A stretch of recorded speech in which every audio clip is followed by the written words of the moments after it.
This is the UX Ladder Conversations Beyond Pixels, a deep dive into product cultures, inclusion, and the untold stories that shape experiences and trends.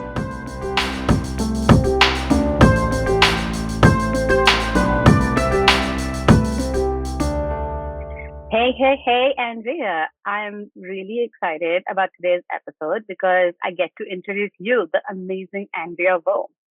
Andrea, you're a web content and digital marketing designer at Zumiez. Am I pronouncing it right? Yes. And I also know that you bring a wealth of knowledge from an advanced degree in experience design from Northeastern University.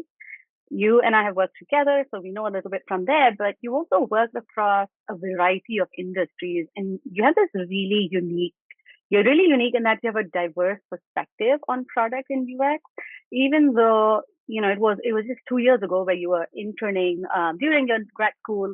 But this, and I know you've got two degrees and all that, but you've managed to get this really unique perspective through industries. And we're definitely going to dig into that.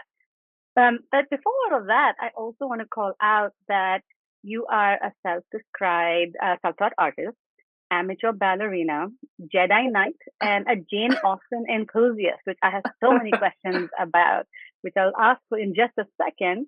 But I also want to call out how much I've always appreciated what a great storyteller and presenter you are, where I've really seen how firsthand I've had the privilege of seeing how you can weave anyone through the most complex ideas and plots in such a seamless way. Like you have this natural ability to just to walk people through, and it's kind of amazing.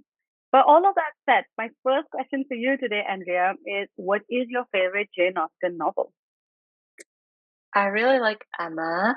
If you've not read it, you could watch Emma 2020, which is my favorite adaptation. I think it's just a very sweet novel about girlhood, and I think it's quite relatable in terms of um, being a homebody and having this like close relationship with your father and feeling torn between, like I can't leave him, but also um, entering society, like what's expected of you. She needs to get married and she has to leave her father's home. And Mm. she's also just a little silly. So definitely my favorite personally. Okay, thank you for that. Um, what has Jane Austen meant in your creative journey? I mean, you're obviously a multifaceted creative person, from being a designer to an artist to a dancer to a storyteller. Yeah, what has this novelist meant for you in this creative journey? That's a good question. Thank you. I think part of it, leans well into like my identity as a visual designer. Mm, Looking into like Regency fashion and the architecture and the furniture and just the style of those days and the craftsmanship, um, as well as just the ideals of an Austen novel. They seem a bit, like in our modern day, we're like, oh, it's just like a little love story, like, yeah, oh, she just married someone rich. But, for her time, they were pretty radical ideas for, mm-hmm, a woman to marry for yeah, love or for the richest person in this town to be this young woman who has no mom and she's basically the head of her own household and she's 21. And so I think those ideals also are what draws me to those novels. And just like within like my own personal values and how that bleeds into my work and my career, it's just I like to think of myself as a very independent woman. Um, and I think that is kind of how I identify a lot with those novels. thank you so much. I really appreciate that because I have read more than one op-ed, and that's coming up for me now from what you said, is that in which compares Jane Austen to the early feminism. And you're right, it Mhm. was very revolutionary for its time. So thank you for sharing that. And now I have to reread Emma, so that's a good note. So let's switch now to your professional journey. Tell me about your design journey. Where did it start, and what has led you to where you are today? Yeah. So there's two answers to this. One answer is when I go to college. The other answer is when I'm 14 and I'm building my Tumblr blog using like Oh, HTML and stuff like that. And so I think web design and art in general has always just been something that I considered a hobby and something that I was like passionate about growing up, but it wasn't really something that I was pushed to pursue in terms of career. And so, before I went to get my master's, I studied biochemistry, and I was looking into going to healthcare or public health, the health sciences, something like that. And I was actually studying to take my entrance exam to become a dentist. Um, Wow. and I just could not do it. Like I was sitting there and I was just like, I can't even study for the test. How am I supposed to study to become the dentist, you know? And Yeah. so at that point, I didn't really know what I wanted, but I knew at that point that it wasn't going to be this. And so um, I was like, I need to like hold my horses and really like explore, like what options are out there for me. And around that time, COVID happened, and so that Wow. was um, timed out where the timing was right. Where I took that time to explore different fields. I did some like online courses with Coursera to see like UX seems interesting. Is this something that I would enjoy studying and doing in a career? And that's how I ended up applying for my master's program. That is really inspiring because to go so deep into the health sciences and then to sort of pause on your own accord and to, I mean, taking Coursera courses, I feel like Coursera has some amazing courses, and I feel like they were very early in the game to online learning, but it's so hard to complete those courses. I know I'm currently signed up for two, and I shouldn't say this, but I'm totally guilty of never completing them. What was the driving factor? I mean, I literally, I've put in multiple reminders and I feel bad about it every other day, but I still haven't done it. Um, what inspired you to see this through? Part of it came from wanting to do it right the second time around. I didn't approach it as like I have to complete this and like have the little certificate that says that I am certified, like I'm this good at UX now. It was more Right. so I want to see, is this something that I find satisfaction in? Is this something that I'm understanding and that I feel like I'm good at? Or that Mm, I can understand well enough. And so for me, it was more so amazing to checking whether or not this was something that I could be happy and successful doing. good for you. That's amazing. What about your family? Did they have any influence on your career path? Oh, definitely. My older sister is a dentist. And Ah, so I think, a lot with a lot of like Asian American families, yeah, especially, my parents are immigrants, and they came during like the Vietnam War. And so their ideals of like what a good career is in the US doesn't really keep up with like the times, like I feel like just now people are starting to like computer engineer. That is only starting to get up there with like lawyer, doctor. Um, yeah, and so I think there was definitely almost an instilled idea that like if I go into the arts, like I like the arts, but I never thought of it as like, oh, I'm not gonna like study that. It was yeah, almost like an internalized like looking down on it in a way. And so it seemed almost like my dad didn't want to tell me to be a dentist, but anytime like I thought of something else, he was like, "Oh, I'm not sure that's like a great idea." mm, And I really found that I just had to go through with it and like prove like, "Hey, look, I'm like I know what I'm doing now. Like I'm not yeah, like spinning around and like upset all the time and like stressed all of the time. Like I'm getting into school, I have a plan." And I think that really is what opened his mind to it. Was just the security or the assurance that I was going to yeah, be okay. Because it doesn't stem from like he's going to look down on me for being a yeah, designer, but more so he's worried that if I just like go do an artsy fartsy degree, like, am I going to be able to support yeah, myself? And so, yeah. No, I completely feel that. And the reason I asked was exactly what you said, because the creative industry generally, and I'm saying creative pretty broadly, right? Because mhm, design is obviously separate to art, but it all gets lumped together.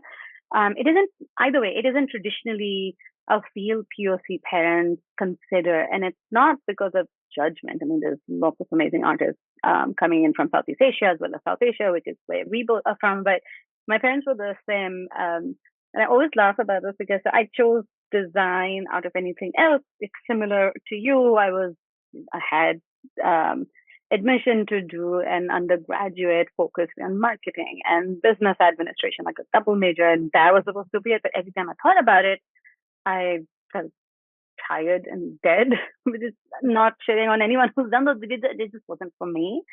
And but Right. then choosing design was just more practical, and that clicked for me when I remember in undergrad I was taking a class for bookmaking, and the professor made a comment which always stuck with me, which was, "Oh, you chose the more practical side of creativity." Is that how it felt for you? Because for me, it felt completely true. Phrase it, especially when you think about UX design in particular and experience design.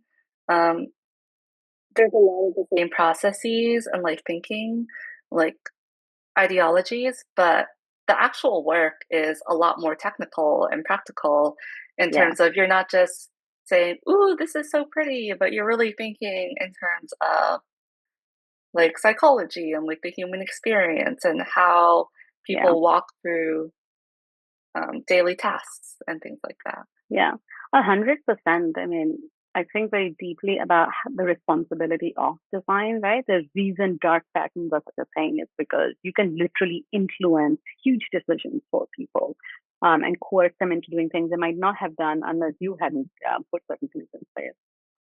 Thank you for that. I appreciate your candor there because of course, it's like you don't.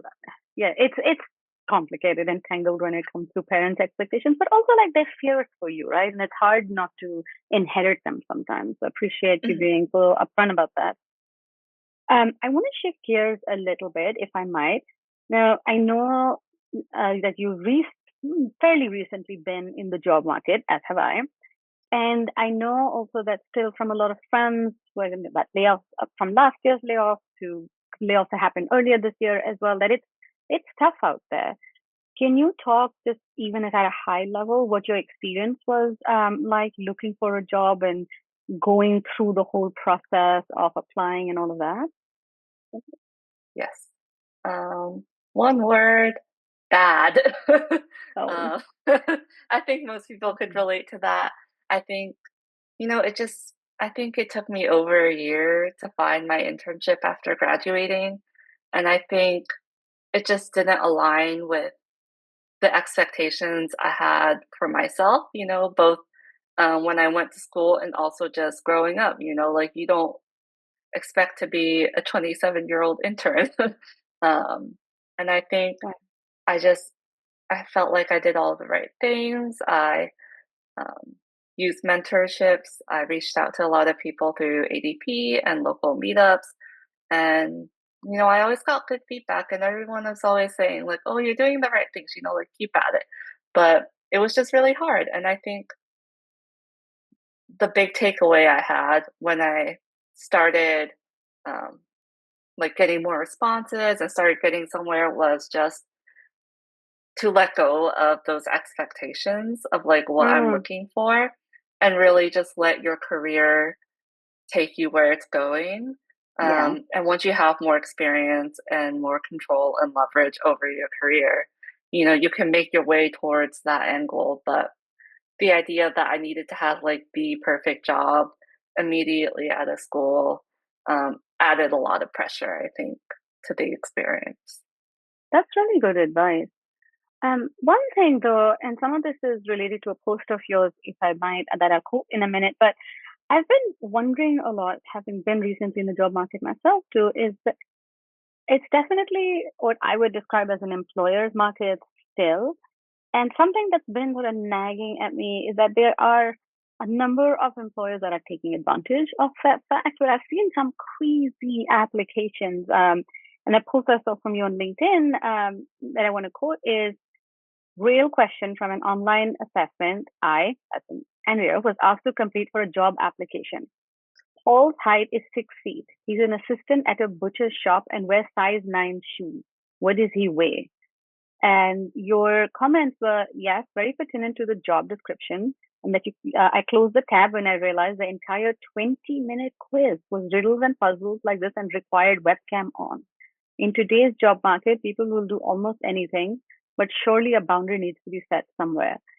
And when I read this and I remember reading it, and when I was, thinking through what we would talk about, I went back and wanted to pull this quote because this is wild. Um, I mean, the fact that it was a quiz and they want a camera on, Hmm. there's just so many layers to this. But what are your thoughts about stuff like this? I'd love for you to share with me and for whoever's listening to this, because it just feels so wrong on so many levels to put people through this. Because searching for jobs as it is, that's a job in itself, and it sucks. Job hunting is soul crushing and difficult, and putting yourself out there is hard. And on top of that, you're supposed to put a camera on and answer crazy questions like this. Like, I don't know. Tell me more. Yeah. I think the part that really got to me about this, aside from just like an assessment and like having your camera on, like you're in school, was I don't Yeah. even know if they knew that these questions were like being asked because it's a third party quiz. They just kind of use a platform and they're like, yeah, let them take this creativity quiz. And it's not actually about design and like creative thinking. It's just like Mhm. riddles are fun, they're creative, but it just ends up being very condescending. And I think it really highlights this issue where hiring is lacking that face to face value. Yeah. Um, like you're, until you get very far into the process, you're not being judged by a human, you're being judged by a computer. And I think 100%. that's what makes it so demoralizing for people. Yeah. But what really threw me about this one, because mind you, you're not the only person I've seen who's gone through experiences like this. And when I see these things where you have these impersonal tests, I just wonder, what are these companies doing? You're wasting time and money for yourself as well as probably really good candidates like you. Because and I know this. I've worked with you. I've seen your presentations. I've seen your work. You are an above average designer in so many ways. And to put people through this just feels, to your point, so dehumanizing and just also a complete waste of time. Like, like what were they trying to gain from this? Is what I'm getting at. It'd be one thing if they wanted to assess your personality, which is a whole other can of worms, right? Because I've done some personality things for a couple of jobs here and there, but they were like, "Are you a team player?" type thing. But this is something completely different. This is like, when you're in middle school and they want to put you in a box. It's that kind of question. Just, I've also heard of, like they're posting these jobs, but they're not very serious about hiring for them. And so sometimes I suspect also that, like there's not a lot of thought and intention behind these applications that they're building. Because like you said, it's a buyer's market. Um, it doesn't matter like how bad this application is, there will be people out there who are Yeah, desperate enough, who need to provide for themselves and their families, yeah, and work. And so it's definitely just I another one that like sticks out to me is I applied for, I think it was an um, early career Google position, I believe, mm. and one of the questions was to use their AI tool to write a poem about your design career journey. What? That's a real what? No, are you serious?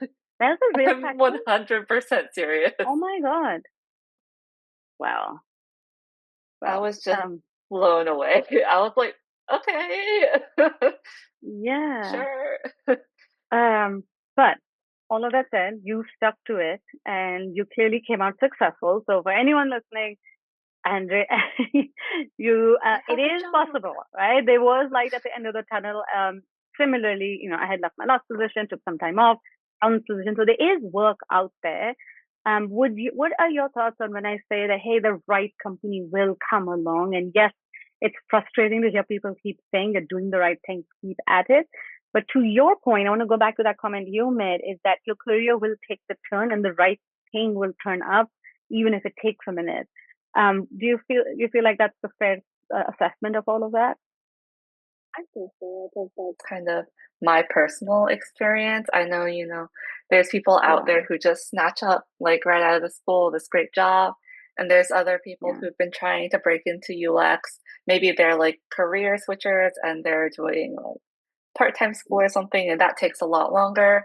For me personally, and like my position, um, like Zumiez was the one that took a chance on me. yeah.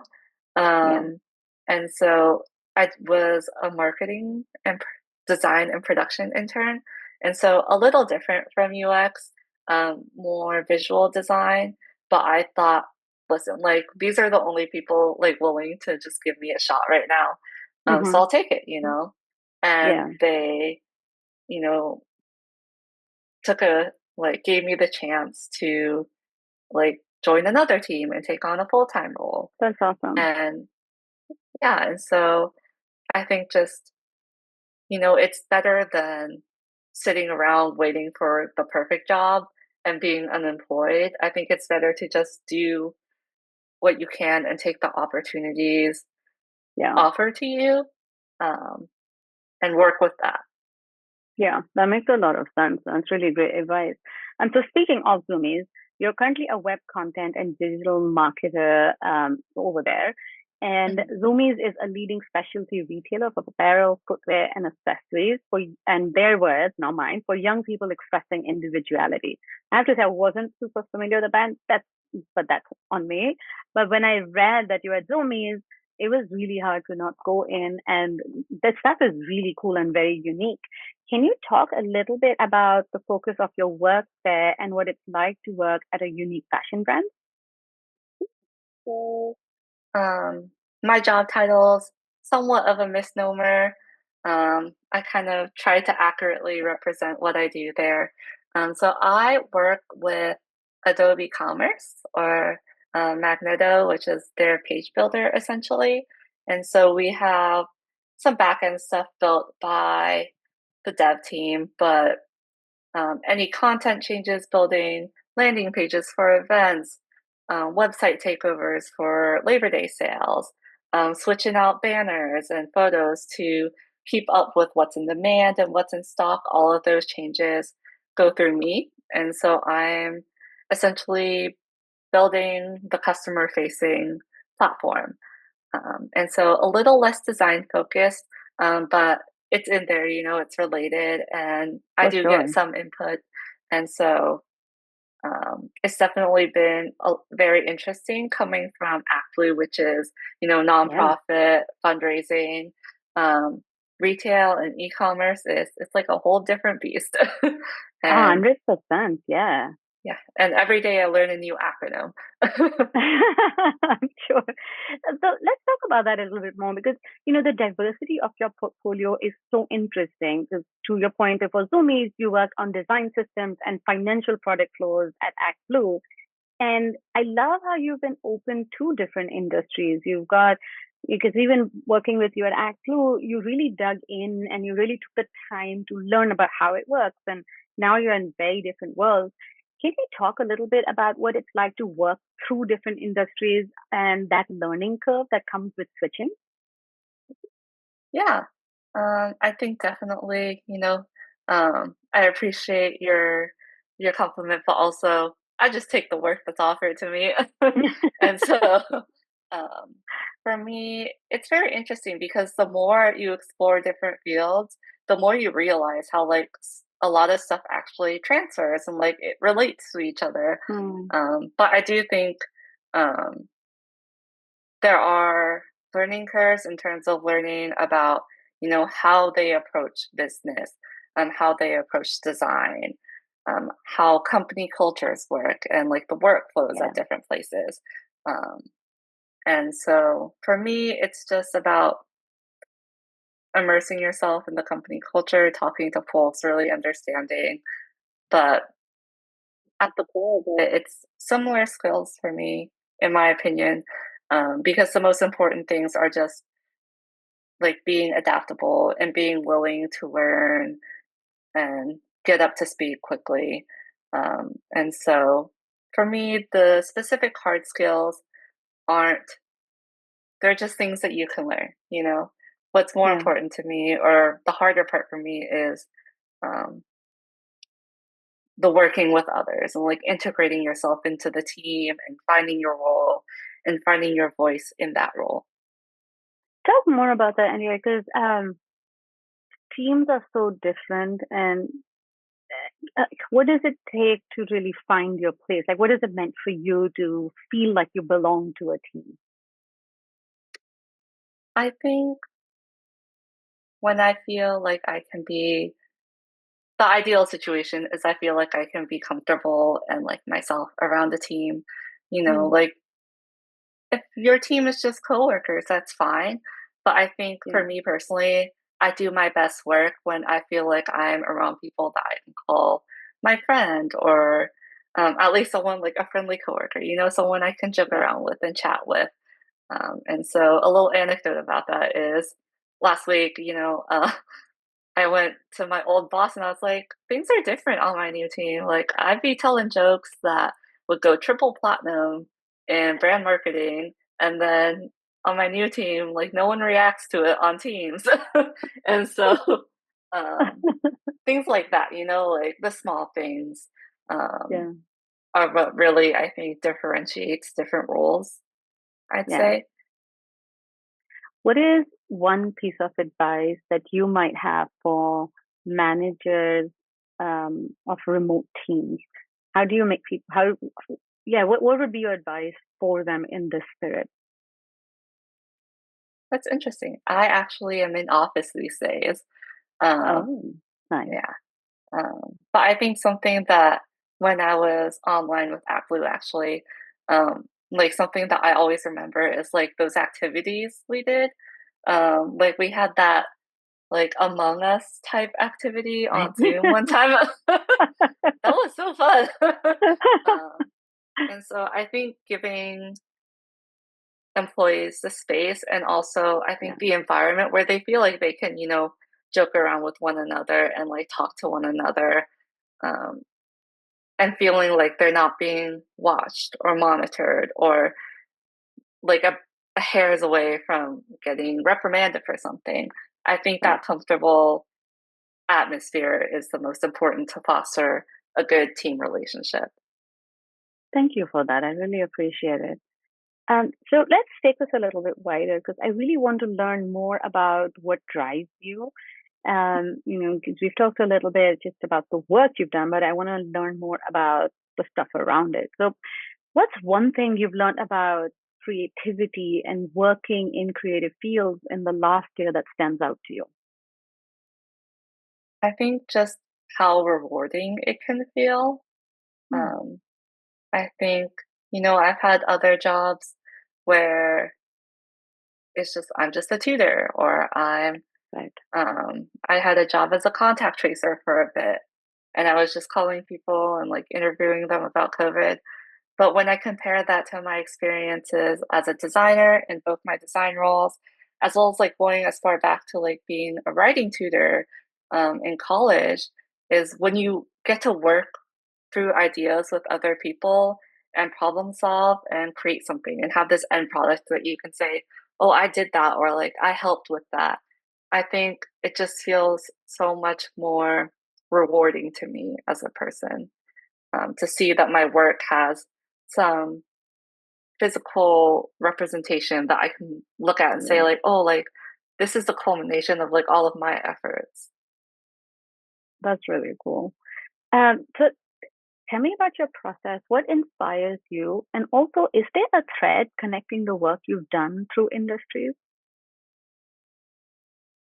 Sorry, could you elaborate on that a little bit? So, yeah, of course. So, when we think about the work you do, it's very different between fields, but you still you bring this creativity and you bring a certain way to work. And I'd love to learn about your personal creative process. And is there something that you've carried industry to industry, or does your creative process, have you seen it change from school to internships to ActBlue to Zumiez? Has it been different, or are there similarities? I think one thing that kind of pops up a lot is as you know, I did a lot of design system stuff at ActBlue. Shout out Jax. um, but even though I'm not necessarily designing design systems anymore, this idea of like a brand kit or a design kit or a guide has really popped up a lot. I've done some freelance work recently in between my internships, helping my friends who have started like nonprofits. And, they're like, Mm. I'm one person, I just use Canva, help me make stuff look good. And so, even as small of a scale as saying, here are some Canva fonts that you can default to and some colors that you can default to so that all of your social posts look the same, to as high of a scale as what I'm doing now at Zumiez, where we have a whole page builder where different components essentially are coded by developers. And that I can use them to customize and build a page for the website. I think that idea of a kit, something, a toolkit to Mm. make design easier and more consistent is something that shows up a lot for me. Got it. And that's a sort of sense of repeatable processes, and that makes a lot of sense. Thank you. I appreciate that. Now, let's talk a little bit about your MS in experience design, if that's okay, from Northeastern.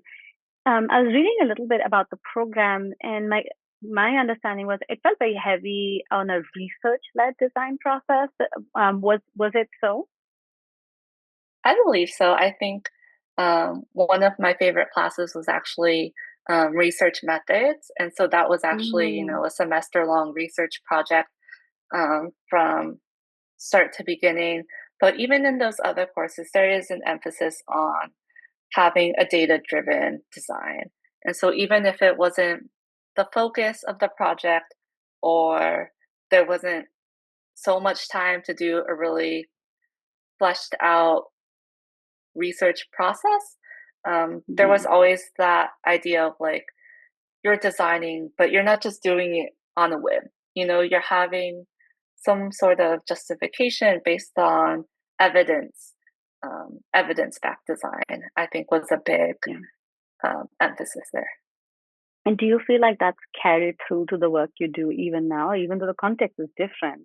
But this sort of like curiosity led, like find all of the reasons why before you go through anything. Do you feel like that still holds true to your creative process? I believe so, yes. I think that's very ingrained in like my design style and my design process. Um, I It's just been hammered into me. I think the best work, has that Yeah, thought behind it. Because I think there is a trend of make it pretty on a whim, but that's not really what the foundations of UX or product design are. It's thinking about why we're doing it intentionally, and so even in like other types of designs, I think that tends to shine out to me, thinking about, okay, well, who this art design we're doing, um, who are we marketing it to, right? Why would we want to use this specific color scheme or this specific font? Does it match with the partner, the influencer that we're working with? Does it appeal to the age group of customers that we're targeting this event to? I think those decisions are inherent to design, even if we're not talking about it. I think at its root, design is making intentional choices to make something better and appeal to a certain audience. yeah, it makes a lot of sense. Thank you for sharing that. I'm going to shift us again, if that's okay, because you know me, I like to keep the Yeah. flow going and all that. But I want to shift us to learned experience, and specifically to personal identity. Just to give a little context, my personal identity has definitely shaped not only the work I've done and sometimes still do as an IC, but as well, it also definitely does carry through to who I am as a design manager, as a design leader, as just someone who lives in this industry. When I say this industry, I mean design and the creative industry in general, and not just specific to tech. And so, what I want to ask you, as a person of color or as someone identifying as a minority, or just being different from the majority. Has this had an effect not only on how you work, but how you live life? I think so. I think for me, when I think about my personality and who I am as a person, um, maybe partially just growing up, but I think I've had to really push myself to learn to be more assertive in a way, be more Hmm. confident in myself and say, like, hey, as simple as like, I'm going to be out on this day as opposed to, hi, exclamation point. Is it okay if I work from home on this day because XYZ and tell you my whole life story because I feel like I need to, right? I think, Hmm. especially as a young woman, where a lot of your higher ups are, men who are a couple decades older than you, it can feel intimidating at times. And so Hmm. um, I think it has really helped and pushed me to um, come into myself and have that confidence and assertiveness and having that control over my time and my worth.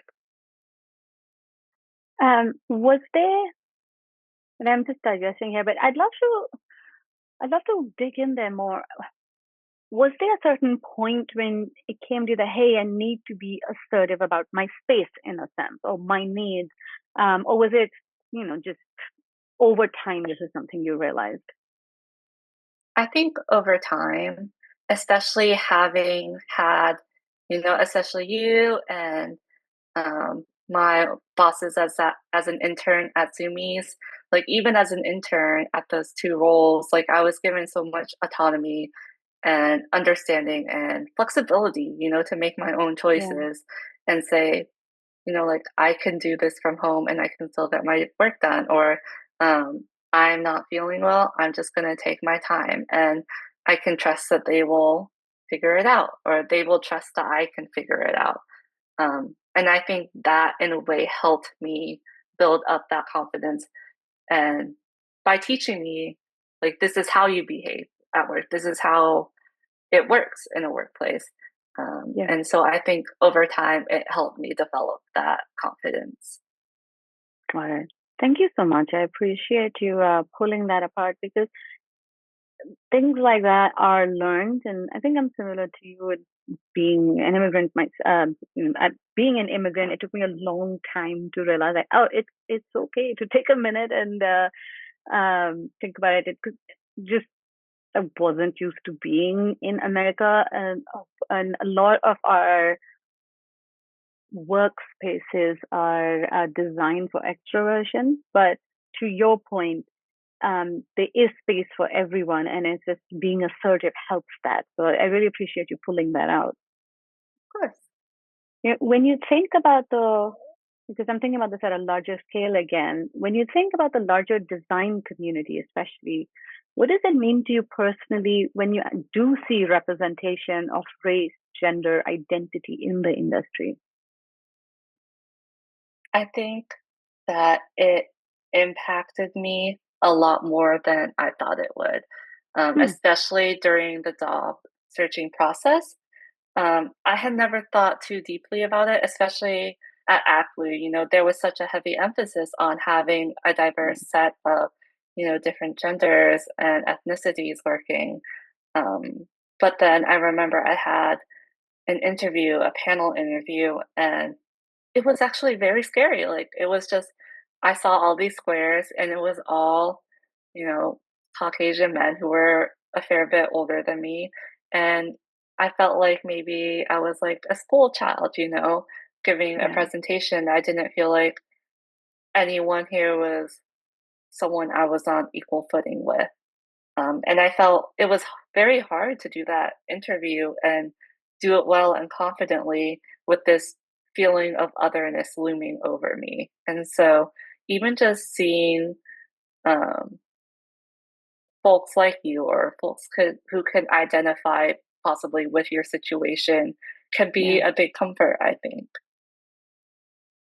Um, how did you? I have to ask. For interviews like that, do you have any tips on how to get through it? Look, that's really intimidating. I completely feel that. I think just focus on, presenting yourself as best as you can. It was also one of those very silent interviews where, no one really has anything to say, which, Oh well, no. I'm a yapper, so I'm like, please say something, please Yeah. cough at me, like, someone cough. um, but yeah, I think for me, I just stuck to focusing on the questions that they were asking and trying to focus on answering them to the best of my ability. Yeah. Because sometimes an interview is just uncomfortable, but Yeah. you have two options. You can like get through it, or you can like awkwardly hang up the call. Yeah. And Yeah. so, True. It's interesting. You're making me think of a mentor of mine who I once asked her, and this a couple of years ago. I asked her, well, what do you do? This person was in the C-suite and definitely a leader of multiple dimensions and all of that. And I once asked her, well, you're constantly surrounded by men and you're the only person in the room and you're the one who holds the most power, but a lot of because I'd been in meetings and there are people who keep talking but over her, but it never sort of bogged her down. And I asked her, well, how do you do that? How do you not get intimidated? And she just smiled at me and said, it's not so hard, I just keep talking. And so I'm sort of that's coming up for me as you say this, because you're right, you just have to like focus and just keep moving because you have to get through it. um so I guess all of that said, do you feel that as an industry we're diverse enough? I mean, obviously no, but like, I guess what does it mean to be truly diverse and inclusive as an industry? What do we need to do, in your opinion? yeah, I think that's a really interesting question because it really depends on like where you're looking. Yeah, Looking at, just social design groups, yeah, totally diverse, I'd say. Looking at certain companies, fair bit of diversity, others maybe not. And so it's hard because design is an industry, but it's an industry where you can work in lots of different sectors, right? It's like a discipline that is a part of a lot of different industries. And so yeah, maybe in tech, there might be more diversity than, you know, in financial tech in a very specific like borough of New York or something. And so I think continuing to give designers diverse opportunities um, to explore different sectors could be a way to encourage more diversity. Um, but it's a big question, yeah. to be completely honest, I don't have too many ideas that haven't been tried or brought up by many frustrated people before me. So, Um, I guess over there I'll push back because I feel like even in this conversation, you have me thinking about so many different ways and so many different levels that it takes to make people feel welcome, right? Like for example, too silent a meeting, especially on Zoom. It's like cough, do something. Or what you were talking about when there's at least one person in the room that even if they don't look and sound like you, they can empathize because they do have a comparable experience in life. Or I don't know. I could keep going with for the sake of time. I'll be a little bit more succinct over there, but I feel like you've already shared so much from your personal experience, right? From all of these things to what it takes to keep going, and what it takes mhm. to really keep at it and for job hunting or to like switch industries or to be open to experiences. So thank you for that. Um, yeah, I think you said more, you shared more than you're aware of. So just want to call that Oh, out. On a slightly different note, now I want to go back to what we were talking about earlier, where you're a self-taught, multidimensional artist. Can you talk mhm. to us a little bit on a very different note about your art and ballet time? Yeah, I want to learn more. Yeah, I love this question. Yay. Yeah. So I think just um, those outlets of creativity are how I keep myself from burning out. You know, tech and design, UX design, it's a lot different than um, doing art. Like embroidery is a big one that I like. I've been into sewing lately. And like you Oh, wow. mentioned, I do ballet classes now. And I just started on Point, which was, I think, a really Um, big personal achievement for me. And I think it's been good for me in a lot of different ways. It keeps me fulfilled without feeling like, oh, like I'm just doing what I do for work, you know? I'm having that kind Yeah, of separation between like I still have a passion for design, but I haven't taken my core hobbies and like passions and turned them into something I have to do to survive.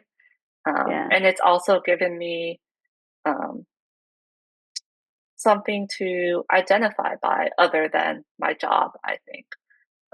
yeah, Because for so long, what am I going to do? What is my career going to be? Was such a big question looming over me in my life. And now that I am, settling into my career, finding other things to define yourself by and give you some happiness can help you meet new people, help you feel like you've achieved something, like having a personal goal to learn to go on point, or if for for people who like to run for whatever reason, they could run a 5K or something, for whatever I reason. think Now I know you don't enjoy running, and I completely get it.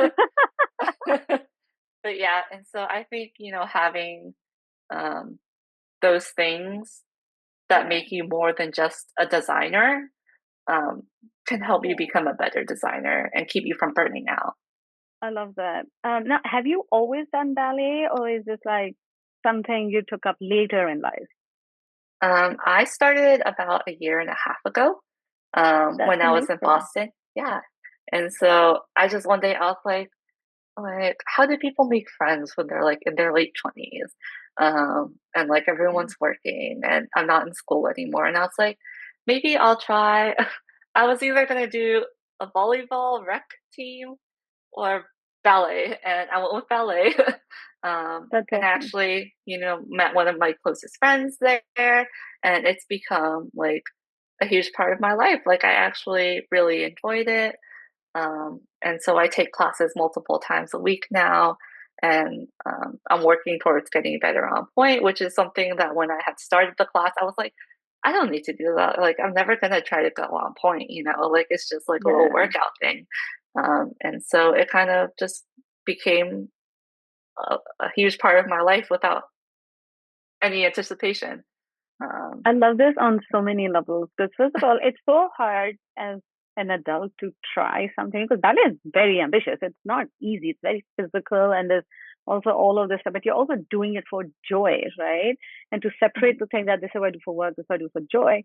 But the whole other level that I love this at is that when you're thinking about, well, I want to get out there and meet some friends, instead of turning to an app or going to a meetup group, you did something that you love in order to also accomplish something else. And that's why I love this on a whole other level. Thank you for sharing that. It sounds so amazing.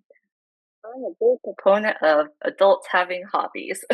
Go Yes, a find a hundred, hobby. 100%. Because that's what makes you feel whole as a creative person, right? Because it's so easy to burn out if you just go from the screen to like that's it, and you're only just doing the work thing. It's really easy to have a narrower perspective because I'm sure the inspiration that you find in your art and ballet time does leak into your work as well. I'd say so. I think, especially in terms of like mentality, I feel like doing ballet, like I'm by no means, I'm not like like about to like join the New York City Ballet or anything. But I think just like the progress that I've made like gives me a lot of self-confidence and, confidence and self-assurance that I can do my job, I can learn something new. If Yeah, something new pops up at work, they want me to do something else, they want me to like take on new responsibilities. I feel like I'm capable of picking that up. yeah, I love that. So this, you're bringing in this newfound confidence into every aspect. That's so inspirational. Um, on that note, are there trends out in design and tech that you are excited about? I guess the reason this question comes up for me is that you have so many ways that you find inspiration, and I'm wondering if there's something you're excited about in the field that we work in. That's a good question. I think especially with my current role, um, the way that content plays a role just in our everyday lives, every industry, you know, it's becoming a huge thing with content creation. And so I'd love to see how that influences the type of design work that's going to be needed in the future. Designing for folks who just interact with technology in completely different ways than we've ever done it Mm, before. Um, I'm very interested to see where that goes. yeah, yeah, for sure. And I'm mulling over now all of the gems that you've shared through this conversation. And just to sort of put a bow on it, I want to know, is there a piece of advice that you feel is important to share with designers, and especially for designers or even researchers and writers who are looking for work right now? Yeah, I think going way back to when I was talking about how I decided to do design and not healthcare, I had a lot of anxiety about that. Like I don't know what I want to do instead, and so I just kept studying biochemistry, even though I like hated it. I was like, well, what else am I gonna do?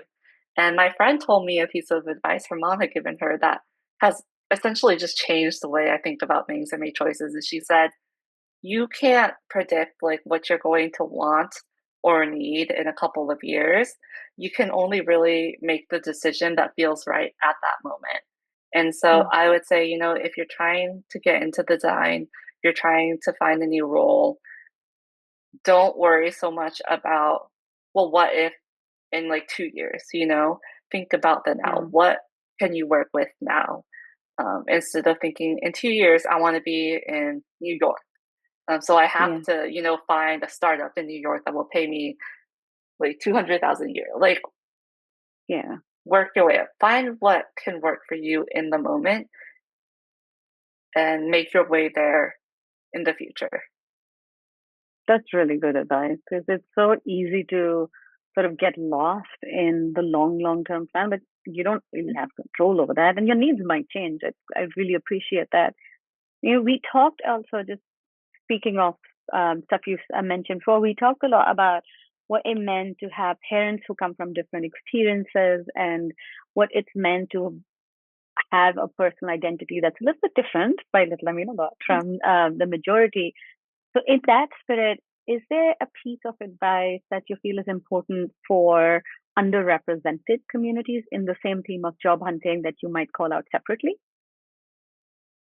That's a good question. I think a lot of the challenges do come internally, from those family struggles. I'd say most of the time, like, it comes from love, and just a different understanding of how careers work. Like, my dad doesn't understand that it's normal to meet some random person from LinkedIn. He's like, "You're gonna get kidnapped." And so, I think just, like, it can be discouraging to think that your family doesn't, like, support what you want, but I think understanding and trying to help them understand and show them, like, this is how you can be successful. This is how the market has changed, things Mm, are completely different now. And so I think just like that communication is really key, to take away that burden of like that internal family struggle. thank you for that. It's often hard. I mean, at least I know for me, I err on just not saying anything and make it all the more harder for myself. But having the patience sometimes, but also just having the awareness that, hey, they're just coming from a different perspective. I appreciate you calling that out. Thank you. Now, a question I love to ask everyone, and I do want to ask you as well. It's sort of been, I'm laughing at myself because it's sort of been my theme for this year. But I want to ask you, especially because, I appreciate everything you said so much, is when I say holding the door for future designers and UXers, what does that mean for you? I think that means not just finding the space for yourself, but trying to create space for others. I know that, it can be really easy to try so hard and work for so long to, get a job that you want or get a position at a company that you'd like or work your way up. Um, and then there's all these juniors and they're like in your LinkedIn DMs. I think, a lot of like my success and, like my portfolio and like a lot of the advice that I got with that in my resume came from designers, senior designers, and like managers who took the time to offer me that guidance. And so I think the mentorship culture in design has been amazing, with the meetup groups and just folks willing to help younger designers. Um, you can't always, just give them a job, but what you can do, like do what you can to help. Even if it's small to you, it can make a huge difference for others. And so I really think that mentorship, um, and just being welcoming to new designers is what that means to me. Thank you for that. And you're right, there is a real in this whole like spirit of culture of crit, that idea of mentorship and that give and get is so important. Appreciate you sharing that. Well said. Thank you for that. We're getting to the end here, and my last question for you, I promise. I want to acknowledge that working in tech is hard. Working in design and creative industries is hard. It's competitive. It's time consuming. You have to be open to critique from every angle all the time. So what keeps you going? Oh, wow, that's a big one. Let's see. I would say what keeps me going is just the love of the game. you know, like no job is perfect, you know. Every industry has its downsides. um, I think just more than I dislike the struggles, I like design and I like the type of work and I like working with other designers and feeling that camaraderie. I think I I think about it like I don't really know what other job I'd want more. So even when it gets hard, Yeah, what keeps me going is like I chose this, and if it ever becomes too much, I am not stuck here. I have options. yeah, I could always change paths the third time, or I could find a yeah. new position. Um, because your job is just your job, but like you come first, and so I'd say like if you're happy with it, keep going. If you can do it, keep going, and if not, then find your way out. I love that because you're right. It really is that no one is ever truly stuck. There's always a way out, and um, I really love that. I'm gonna remember that for myself as well. Yeah. Well, Andrea, thank you. You are amazing. I love that you're doing ballet. I love, like I said, that I'm absolutely putting Emma back on my list to read. Appreciate the time here. Thank you, thank you, thank you. It was so good catching up. Yeah, likewise. Thanks for listening to the UX Ladder, Conversations Beyond Pixels, created by Mariam Khan, music by Ben Ewing.